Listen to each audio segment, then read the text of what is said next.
Dulu di sebuah negara besar yang bernama Turki, beberapa tahun yang lalu ada rombongan jamaah haji yang akan berangkat.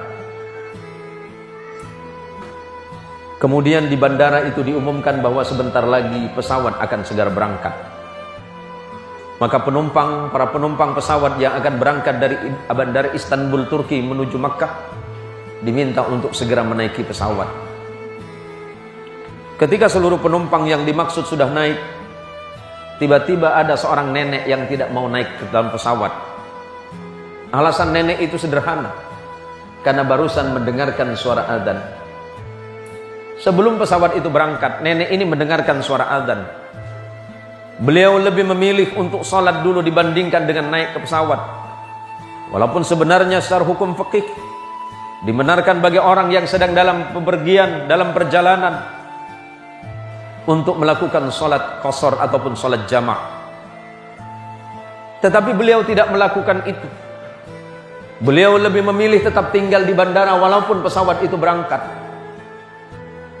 Karena ibu ini yakin bahwa siapapun yang bertakwa kepada Allah, siapapun yang mengikuti perintah Allah, yang taat kepada Allah, yang sungguh-sungguh dia patuh kepada perintah Allah dan Rasulnya, patuh kepada perintah agama, tidak lalai kepada kewajibannya, maka Allah pasti tidak akan pernah melalaikannya. Setelah beberapa kali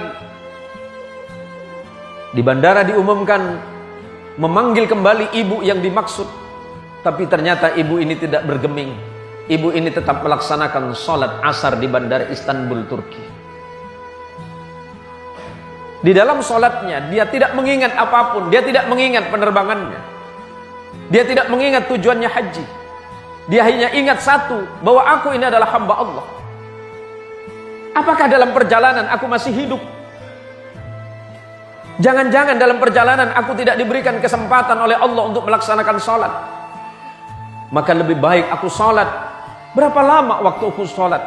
Paling lama waktu aku sholat hanya antara 5 dan 10 menit. Maka karena keikhlasan ibu ini, dia tetap sholat.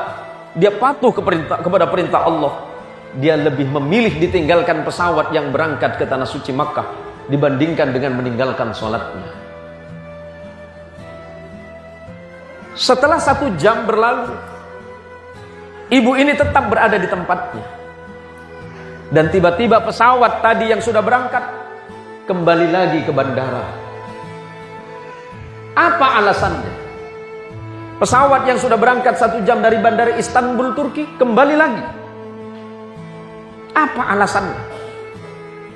Ternyata pilot memerintahkan pesawat ini kembali lagi ke bandara Istanbul, tidak melanjutkan perjalanannya ke bandara King Abdul Aziz Jeddah. Alasannya satu, karena ada seekor burung pipit yang memasuki mesin pesawat. Dan ini di luar akal. Ini di luar nalar. Karena tidak mungkin baling-baling pesawat yang begitu cepatnya bisa dimasuki oleh apapun. Jangankan seekor burung pipit, bahkan debu sekalipun akan susah untuk masuk. Tapi disitulah Allah menunjukkan kehebatan dan kekuasaannya. Allah dengan kemahaagungannya membuktikan bahwa barang siapapun yang bertakwa kepada Allah dengan sebenar-benarnya, dia tidak akan pernah dibuat susah oleh Allah. Dia tidak akan dibuat gelisah oleh Allah. Seperti apapun keadaannya, dia akan selalu yakin dan yakin bahwa Allah selalu bersamanya. Apakah hanya karena persoalan duniawi yang sedikit ini membuat kita lalai dan lupa kepada Allah? Harta duniawi ini pada akhirnya semuanya akan ditinggalkan oleh kita. Pilihan hidup hanya 2. Kita yang meninggalkan atau kita yang ditinggalkan. Apakah kita akan meninggalkan harta atau harta yang akan meninggalkan kita?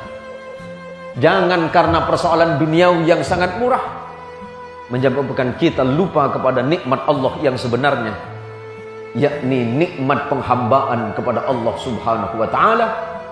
Dan yang paling penting, jangan lupa kewajiban kita kepada Allah Subhanahu wa taala, yakni sujud dalam sholat kita. Semoga sujud kita ini semuanya diterima oleh Allah Subhanahu wa taala. Semoga amal ibadah dan amaliyah kita sehari-hari semuanya niscaya mendapatkan ridha dari Allah Subhanahu wa taala kelak di hadapan Allah, kelak di hadapan Rasulullah Muhammad sallallahu alaihi wasallam. Mungkin tidak banyak amal yang bisa kita banggakan, mungkin tidak banyak salat kita, mungkin tidak banyak sujud kita, mungkin tidak banyak zikir kita, mungkin sangat sedikit sedekah kita, mungkin sangat sedikit kebaikan-kebaikan dalam hidup kita. Tapi siapa tahu di antaranya ada satu sujud yang diterima oleh Allah Subhanahu wa taala, dan satu-satunya kebanggaan kita sebagai hamba Allah adalah sujud kita kepada Allah Subhanahu wa taala.